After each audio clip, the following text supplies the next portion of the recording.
Kembali bersama kami dalam Green Economic Forum 2023. Dan masih bersama kami para narasumber yang luar biasa, Bapak Fadli Rahman selaku Direktur Perencanaan Strategis dan Pengembangan Bisnis PT Pertamina New Renewable Energy. Kemudian Ibu Kamia Handayani selaku Eksekutif Vice President of Energy Transition and Sustainability PT PLN Persero. Dan juga Bapak Alexander Eri Wibowo selaku Direktur PT Bayan Resources Tbk. Sekali lagi kita berikan tepuk tangan dan apresiasi yang luar biasa kepada para narasumber kita hari ini.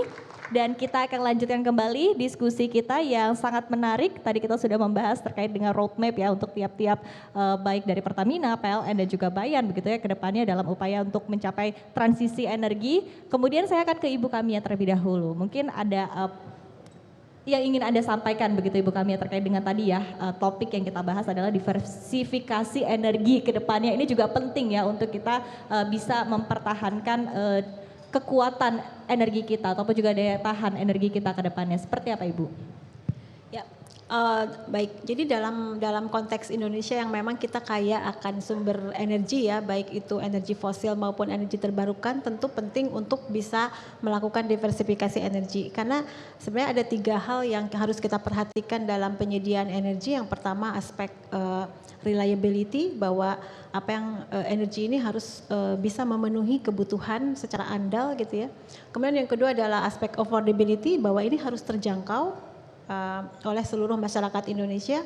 Dan yang ketiga adalah aspek environmental sustainability. Jadi environmental and social sustainability, bahwa memang penyediaan energi ini juga harus memperhatikan bagaimana keberlanjutan lingkungan dan sosial saat ini dan ke depan.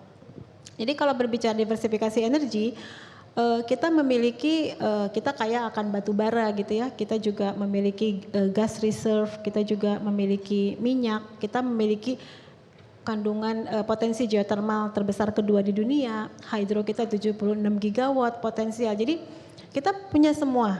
Jadi kalau kita punya semua, kenapa kita tidak memanfaatkan semua? Lalu bagaimana dengan target net zero emissions? Nah, tadi saya sampaikan bahwa yang kita lakukan adalah beralih dari higher power generation ya, kalau dari sisi power sector, ke lower carbon power generation, dari high carbon power generation ke low carbon power generation. Low carbon power generation itu banyak gitu. Jadi kalau dari sisi PLTU misalnya, untuk saat ini pada short termnya kita lakukan misalnya co-firing ya dengan biomasa, dengan percentage masih di sekitar 10%. Tetapi kalau untuk mencapai net zero di 2060, co-firing ini bisa dilakukan bukan hanya dengan biomasa tetapi juga bisa dilakukan dengan amonia misalnya. Kemudian gas power plant kita bisa lakukan co-firing dengan hydrogen. Sehingga nanti emisinya bisa mencapai 0.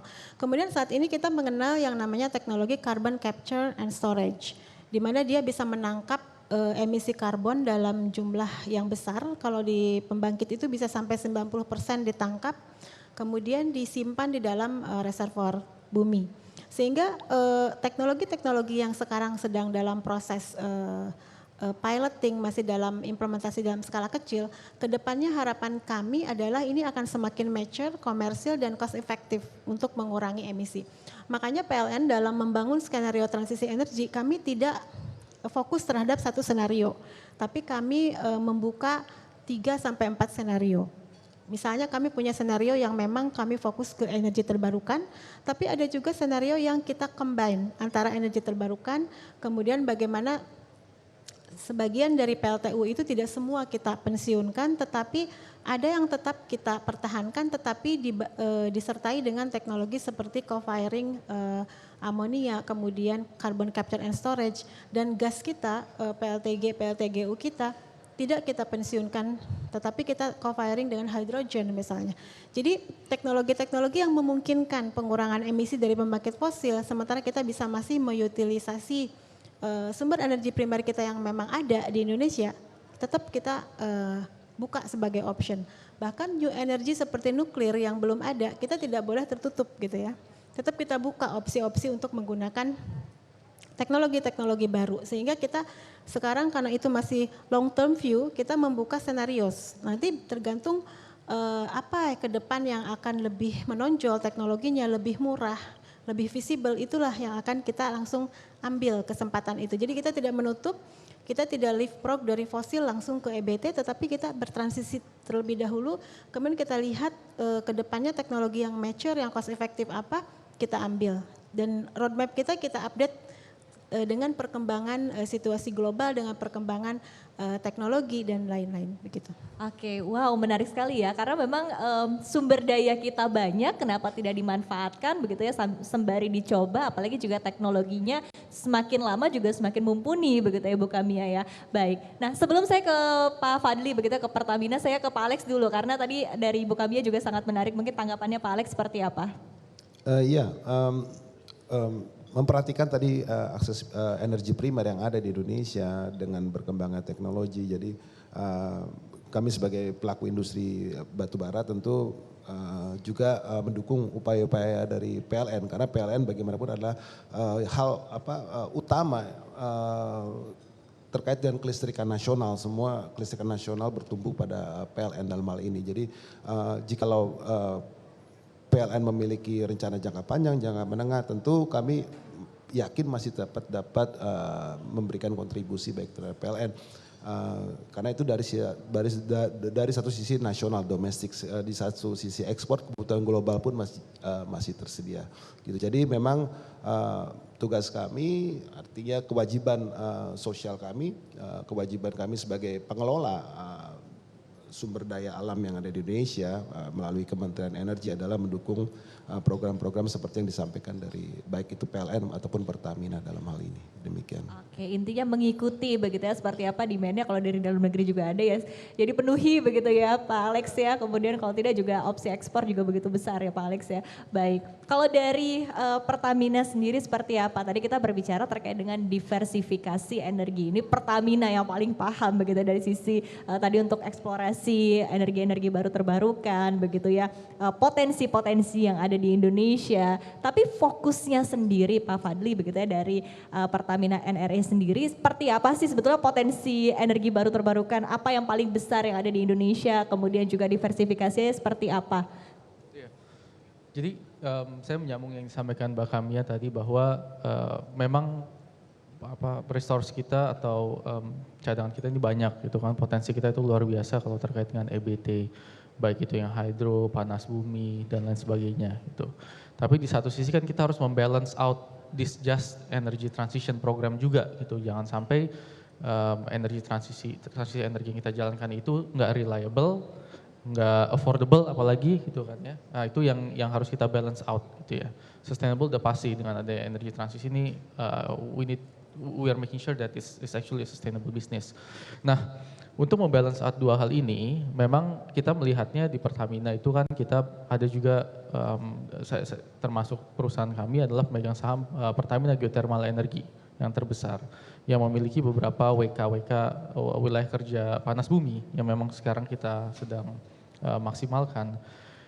Tapi kita juga harus menghormati kondisi konteks yang ada sekarang, baik itu di sisi energi maupun kelistrikan nasional gitu. Jadi kita melihat bagaimana caranya ini untuk membalance out semuanya ini. Salah satunya adalah tadi market ekspor, mungkin yang tadi Mbak Iva sampaikan.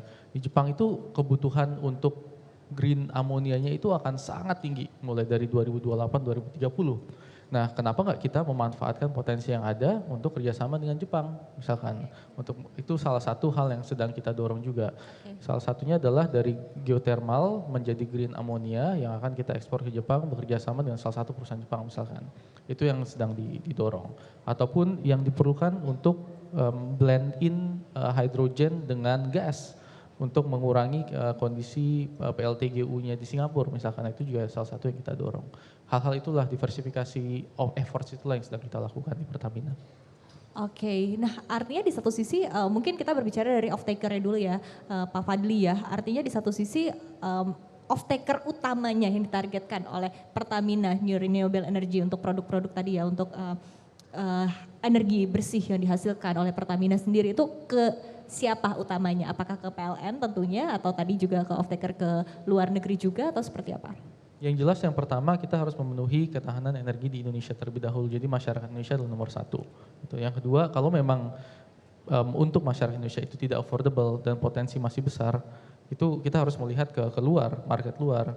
Karena in the end itu akan menguntungkan Indonesia juga, gitu kan ya, dari sisi revenue, perpajakan dan lain sebagainya. Itu jadi nomor satu selalu masyarakat Indonesia, yang kedua baru masyarakat luar. Oke, tapi dari sisi demand-nya dari dalam negeri begitu ya, mungkin sudah ada peningkatan begitu dalam beberapa tahun terakhir demand untuk new renewable energy dari domestik sendiri. Betul, kalau misalkan dari geothermal tadi yang Pak kami sampaikan itu kita melihat capacity factor itu meningkat terus. Awalnya mungkin 80%, sekarang rata-rata udah di angka lebih dari 90%. Jadi penggunaan PLTP, pembangkit listrik tenaga panas bumi itu sudah jauh lebih baik atau lebih intensif daripada sebelumnya. Itu satu. Yang solar kita juga bisa lihat bahwa banyak PLTS tenaga surya yang mulai kita kembangkan. Misalkan kami sebagai internal supporter dari Pertamina Group untuk EBT itu sudah mengembangkan beberapa lokasi PLTS termasuk yang di hulu migasnya Indonesia, misalkan di Rokan. Itu mereka memasang 25 megawatt, ini 25 hektar lahan solar farm gitu. Itu sudah mulai kejadian juga akhir tahun ini, jadi itu sudah mulai meningkat. Biogas kita bekerja sama dengan PGN, Pertagas Niaga, PTPN juga, dan tentunya PLN ini untuk mengembangkan beberapa PLTBG, misalkan yang ada di Semangkai dan lain sebagainya. Jadi betul penggunaan dari sisi EBT ini sudah mulai meningkat lebih dalam 5 tahun terakhir. Oke, nah tadi sempat disinggung oleh Ibu Kamia begitu ya bahwa sebetulnya EBT bisa diandalkan kok begitu ya. Jadi banyak yang menyebutkan bahwa, bukan menyebutkan ya, lebih ragu-ragu begitu kan. Sebetulnya seberapa andal sih EBT karena kita juga masuk ke dalam fase transisi, kita baru mencoba begitu kan untuk menerapkan EBT lebih jauh lagi begitu. Tapi mungkin kita berbicara dari sisi hulunya Pak Fadli begitu ya. Dari EBT sendiri kita ketahui investasinya cukup besar. Karena ini akan berpengaruh juga kepada nanti seperti apa harga ini juga akan dirasakan di tingkat masyarakat tentunya ya atau industri begitu ya. Tapi seberapa mahal sih sebetulnya energi bersih begitu dari sisi investasi Pak Fadli? Kalau kaitannya dengan kita bandingkan dengan situasi dalam 2 tahun terakhir, saya bisa sampaikan bahwa sebenarnya EBT itu lebih murah daripada fossil fuel. Gitu. Oke. Jika apalagi kalau nanti ada carbon tax dan lain sebagainya. Oke, jikanya apa nih? Tapinya apa? Ya kan di Indonesia itu masih banyak regulasi yang memang mensupport masyarakat luas, DMO, DPO itu artinya harga-harga dari resource itu sendiri diatur oleh pemerintah, which is a good thing buat masyarakat Indonesia. Jangan sampai balik lagi ke poin 2, kita kaya akan resource tapi masyarakat kita sendiri nggak bisa meng-afford resource tersebut, gitu kan ya. Nah tapi kalau kita melihat ke skala yang lebih global lagi, kalau misalkan harga batu bara $250-300 per Sekarang ton. di 150-an ya Pak Alex ya? Tapi kan Indonesia masih membatasi 70 gitu misalkan ya, itu EBT sudah lebih murah dan lebih reliable. Dalam hal geothermal itu 92-93% capacity factor yang nggak pernah berhenti. Waktu listrik mati di Jawa misalkan tahun 2019, yang pertama masuk salah satunya adalah PLTP yang Kamojang gitu, geothermal, karena mereka ininya cepat, nyalainnya cepat gitu ya. Jadi kita dan itu tugas dari kita semua itu dari BUMN, dari teman-teman swasta juga untuk memastikan bahwa potensinya digunakan tapi ini reliable buat masyarakat Indonesia dan affordable gitu. Jadi reliable dan juga affordable begitu ya. Tapi mungkin bisa diurutkan ya biar ada bayangan begitu. Paling reliable dan paling affordable tuh apa sih Pak Fadli? Tergantung konteksnya ya. Kalau kita ngelihat listrik ya EBT tentunya karena saya big supporter of geothermal, saya merasa geothermal yang paling reliable dan paling affordable gitu. Although sebenarnya hydro lebih murah, tuh jauh lebih murah kalau kita lihat sen per KWH-nya. Oke, hydro lebih murah tapi itu mungkin Mbak Kami yang bisa menjawab. Oke, Mbak Kami ya silakan sebagai off-taker tentunya ya, yang paling merasakan nih seperti apa, yang paling murah dan paling reliable sebetulnya. Iya, untuk EBT ya. Iya, untuk EBT. Jadi memang kalau EBT itu kami membaginya menjadi 2, renewable base load dan variable renewable energy. Nah kalau renewable base load ini yang memang bisa menghasilkan energi, firm energy secara berkelanjutan gitu ya, secara terus menerus. Sementara kalau yang variable renewable energy dia sangat tergantung oleh cuaca begitu ya. Nah untuk yang base load itu memang dari sisi harga lebih affordable, nah, khususnya hydro tadi. Hydro itu paling murah. Hydro itu sebelum PLN berdiri ya, waktu masih zaman Belanda, pertama kali pembangkit listrik yang dibangun di Indonesia itu hydro. Jadi pembangkit listrik tertua di Indonesia itu PLTM ya, mini hidro gitu. Dan itu sampai sekarang tuh masih beroperasi, udah lebih dari 100 tahun. Jadi sebenarnya kalau bicara EBT, Indonesia tuh udah dari dulu gitu. Mengadopsi EBT. Cuman kadang sekarang EBT itu suka diasosiasikan dengan solar gitu ya, dengan surya ya. Padahal sebenarnya dari dulu kita mungkin sampai sebelum tahun 70-an tuh kita mostly listrik masih oleh Hydro, air ya. Jadi kita benar-benar pakai renewable. Jadi air itu memang karena udah lama teknologinya kita sudah teknologinya sudah mature, kita sudah terbiasa menggunakan, TKDN-nya juga besar, tidak ada masalah dengan TKDN. Sehingga itu preferable gitu. Sebenarnya kalau PLN tuh kalau hydro itu udahlah gitu. Itu udah pasti otomatis ketika kami modelkan di dalam simulasi ke depan pakai pemodelan dia pasti masuk karena dia murah. Oke, kalau dari output kapasitas seperti apa? Hydro itu juga tadi ada 2 lagi jenisnya, ada yang run off, ada yang waduk ya. Nah, untuk yang run off itu dia bisa sampai kapasitasnya bisa sampai 60%. Nah kalau yang waduk dia bisa lebih kecil karena dia biasanya akan membackup pada saat dibutuhkan gitu ya. Jadi misalnya sekarang base load-nya oleh PLTU, kemudian ada naik beban bisa dinyalakan yang waduknya karena dia lebih fleksibel kan. Kalau yang tadi yang run off itu dia akan nyala terus, dia base load juga. Nah kalau yang waduk itu dia fleksibel, jadi dia bisa dinyalakan kapan saja. Sehingga biasanya teman-teman dispatcher itu menggunakannya untuk menjaga frekuensi. Jadi kalau frekuensi ini turun nih, oke, buka hidronya gitu. Sehingga memang dari sisi capacity factor dia lebih kecil. Tapi lebih kecil bukan karena tapi dia sebagai cadangan juga gitu ya. Semacam cadangan juga di waktu-waktu kita membutuhkan. Jadi hydro secara capacity factor juga tinggi, geothermal memang paling tinggi capacity factornya. Tapi geothermal ini dari sisi pricing dia sangat tergantung lokasi ya. Karena kan risknya di masing-masing beda. Jadi ada yang murah, ada yang tinggi, jadi tergantung ini ya. Oke, kalau untuk lokasi sendiri ini sekalian ya Ibu Kamia ya, kalau untuk lokasi sendiri sebetulnya yang mana sih daerah-daerah mana saja yang memang fokusnya lebih cocok ke geothermal, lebih cocok ke hydro, seperti apa?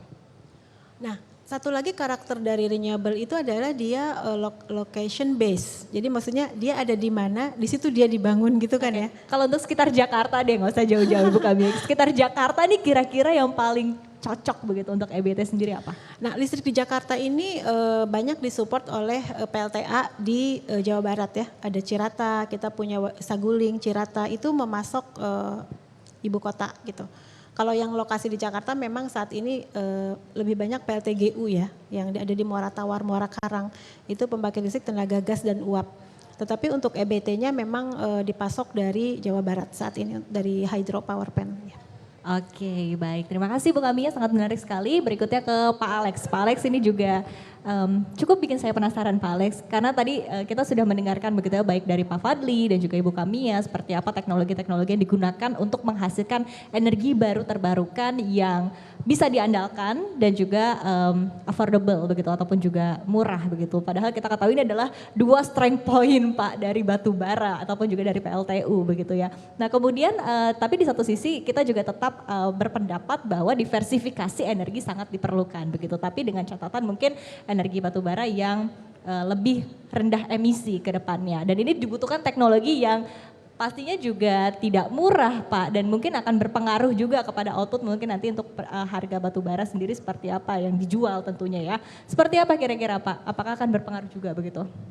Terhadap Terhadap market batu bara dan juga mungkin dari cost investasi yang dibutuhkan dari perusahaan batu bara untuk meningkatkan tadi ya dari batu bara sendiri yang lebih ramah energi ke depannya. Ya, misalkan untuk meningkatkan kualitas batu bara yang lebih ramah lingkungan dengan seperti rendah sulfur itu bisa dilakukan dengan cara blending dengan spek batu bara yang berbeda. Nah itu bisa dilakukan satu, dan kedua kami pernah juga melakukan kerjasama dengan PLN untuk co-firing. Jadi ada beberapa sampling di co-firing dan itu ternyata hasilnya cukup baik. Jadi ada langkah-langkah yang dalam kapasitas sebagai penambang atau supplier untuk kelistrikan itu memang yang bisa kami lakukan selain produksi, memperhatikan ramah lingkungan dan juga kualitas batubara sulfur yang tentunya akan mendukung daripada produsen listrik ya dalam hal ini gitu. Sampai nanti ada terbentuk market untuk bukan buat kelistrikan tapi ya industri kimia turunan lainnya begitu. Oke, tapi secara cost artinya tidak terlalu besar ya Pak untuk tadi co-firing? Tidak terlalu besar. Oke, baik.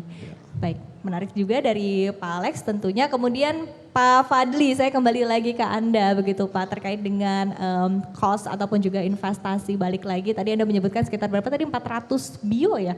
Untuk sekitar berapa? 100 bio ya untuk investasi. Ini kemana saja sebetulnya proyeknya Pak? Yaitu yang ada beberapa hal, baik itu sekali lagi mendekarbonisasi bisnis yang saat ini ada maupun membangun green business yang baru ya, bisnis hijau yang baru.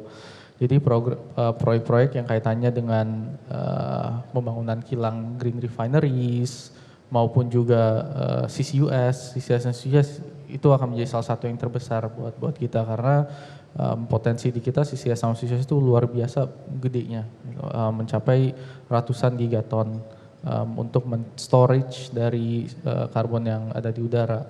Ada juga kita juga akan membangun battery dan EV infrastructure, renewable dan pengembangan karbon bisnis. Nah ini yang mungkin nggak diketahui oleh banyak orang bahwa sebenarnya kami juga bekerja sama dengan BUMN lainnya yaitu Perhutani yang memiliki konsesi hutan untuk melakukan carbon sink tersebut gitu. Jadi bagaimana kita mengkonservasi hutan supaya karbonnya itu bisa tidak terbuang gitu ke udara itu ya, yang kemudian akan menjadi karbon kredit yang nanti akan dibundle dengan BBM yang akan dipakai oleh konsumen Pertamina. Oke, baik. Nah, ini mungkin pertanyaan terakhir ya, satu round terakhir sebelum kita masuk ke sesi Q&A kepada Bapak Ibu hadirin. Kami akan membuka kesempatan untuk tanya jawab nanti di segmen berikutnya. Jadi mungkin harap dipersiapkan begitu ya untuk questions atau pertanyaan yang akan disampaikan kepada para narasumber. Terakhir saya akan tanyakan ke Pak Fadli, Ibu Kamia dan juga Pak Alex begitu ya terkait dengan optimismenya untuk transisi energi ini sendiri akan bisa terlaksana begitu dan juga poin-poin yang mungkin harus bersama kita sepakati begitu untuk transisi energi seperti apa. Saya akan mulai dari Pak Fadli terlebih dahulu. Saya rasa yang jelas yang pertama kita harus optimis bahwa ini pasti kejadian gitu karena masyarakat global sudah melakukan, kita juga harus melakukan dengan konteks kita. Kita harus melakukan dengan konteks kita yang memastikan bahwa masyarakat Indonesia ini tetap bisa menjalankan transisi energi dengan memastikan bahwa tetap affordable buat kita semua. Gitu.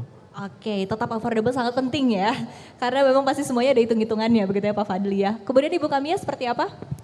Iya, saya juga optimis dengan transisi energi ini karena memang ini banyak pihak-pihak yang mendukung ya. Jadi memang di sini kuncinya adalah kolaborasi, partnership. Jadi kita harus bangun kolaborasi dengan berbagai pihak.